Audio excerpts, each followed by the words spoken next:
Kathy Clement with Kathy by Design. I'm so glad you could join me here today. I have a really fun little tutorial for you today. This is, I'm calling this a winter survival guide.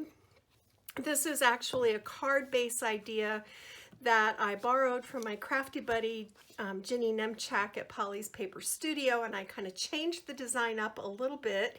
I made another project with this about a week or so ago, and it was so much fun I decided to do it again and changed it yet again. So I thought this would be really fun. This is made with Authentique Paper's gorgeous Solitude collection. And this is one of the prettiest winter collections I have ever seen. The images are just stunning, as you can see here, and the patterns are amazing, and it's just great for winter, which can be, let's face it, kind of a dreary time. So I thought this would be a cheery little project for someone who maybe is down with a cold or the flu or just tired of winter. This is, I'm calling this kind of a box and flap card. It measures 6 inches by 6 inches, and then the interior section is 5 by 5.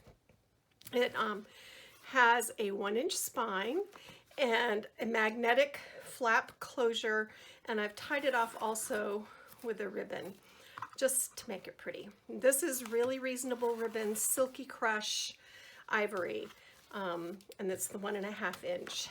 I've added little birdie flowers. These are their embossed daisies, and then these were some old berry picks that I had in my stash.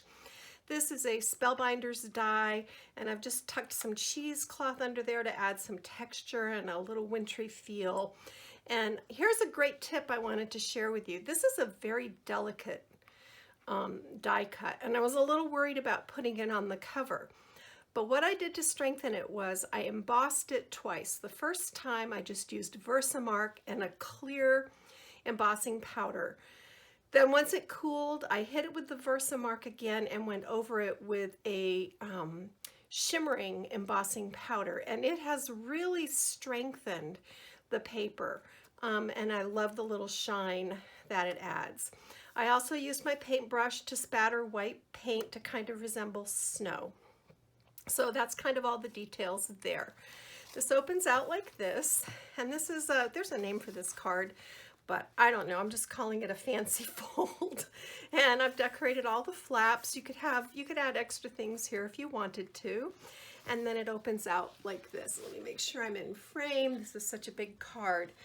So over here, this is one of the 3x4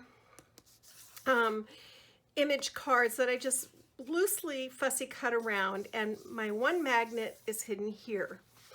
Over on this opposite flap, which was actually part of the 5x5 card, I've taken this image, cut it down to fit, and my other basic gray magnet is under here.